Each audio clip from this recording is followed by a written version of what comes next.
All right, mate. It's so good seeing you. And you. Oh, my we have to do a little interview here. Oh, I'd love to. How are you doing? I'm good, thank you. No complaints. It's so good. So, tell me first of all how this game plays.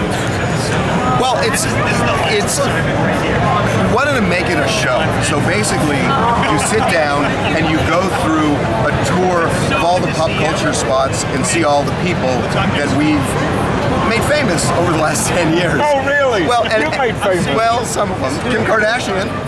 It's a true statement. A creation of TMZ. It's a true statement. Yeah. So, you know, it's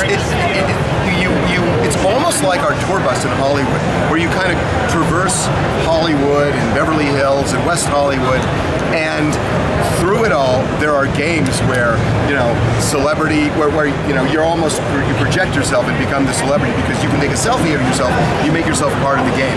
So then you pretend you're a celebrity and you kind of traverse all of the trials and tribulations of being a celebrity in Hollywood. Isn't everybody for 15 minutes? Well, you got it here. I mean, if you do well enough, you literally will have 15 minutes.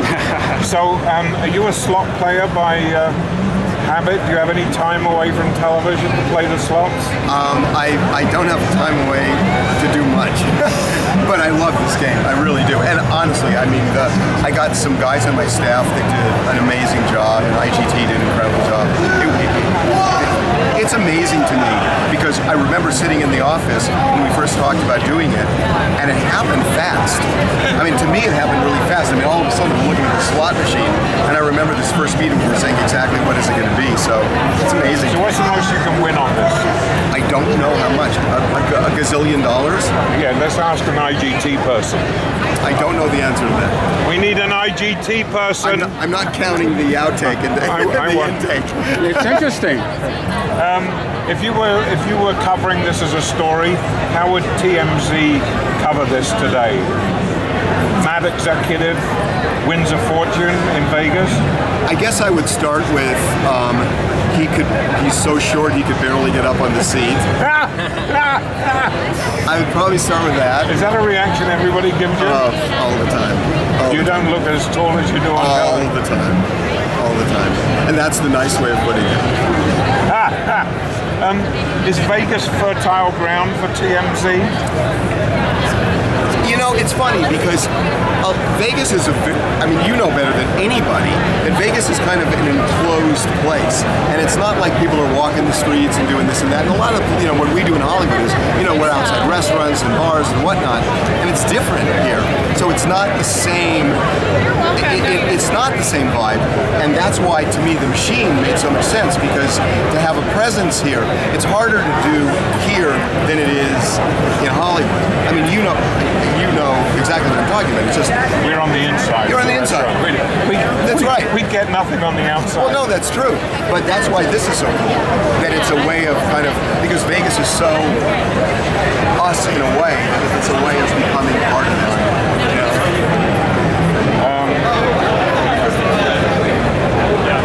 Did you think TMZ, the 30-mile zone, would ever expand to Vegas? I swear, Robin, I swear to God, I never looked beyond 30 miles. Yeah, and never looked beyond the next step and the next step and the next step. It's just one thing at a time.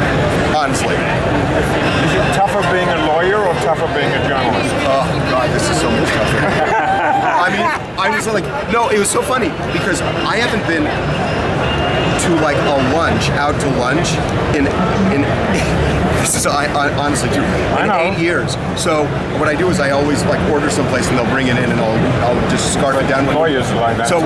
So yesterday I was telling somebody this in the office and I started bringing. I'm going to bring in a placemat and a cloth napkin and real silverware, and I'm going to actually pretend like I'm out to lunch next week. So I've got this whole plan for the first time in 8 years.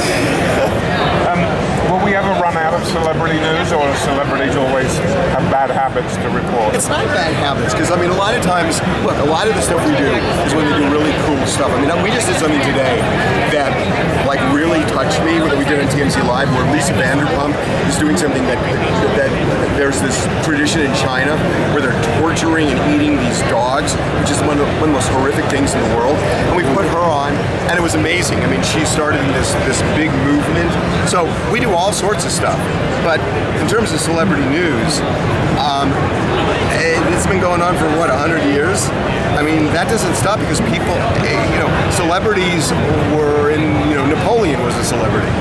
Yeah, but we didn't exist in those days. We didn't exist in those days. Or if we did, they got taken to the chamber and executed. Hey, you did Lifestyles of the Rich and Famous. You were doing a peek in long before anybody else. It's true. I mean, you were. Why do you think the public's so fascinated with the good side and the bad side of?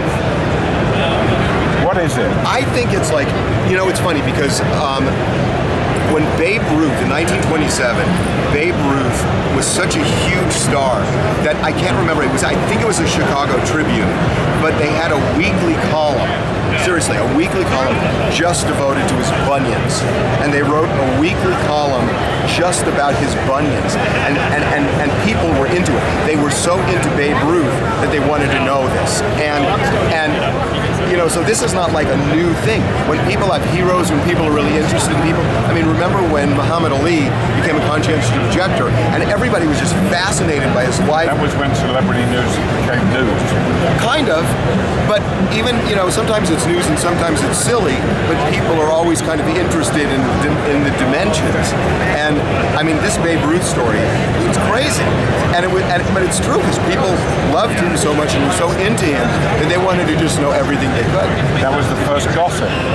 I know Hedy, what was her name? Hedda Hopper. She was before that, right? No, I think this was the Babe Ruth thing was 1927. Oh, well, then that was first. It was first. Before there were studios. Right. Before there was celebrities. And you know what? It's funny because when the studios started, they were all just like open where you could just walk in, and people got so interested in the stars. That's when they started building walls around the studios because people were so interested they needed to keep fans out. And that's kind of the way that started. Why has presidential politics in the year 2015 and 2016 become so celebrity? Oh, I think it was before this. I mean, when you have Clinton, playing sax on a late night show, when you have, Obama singing Al Green, it's all part of the game. And I think that part of it is that presidents now have to connect, in some way. With millennials.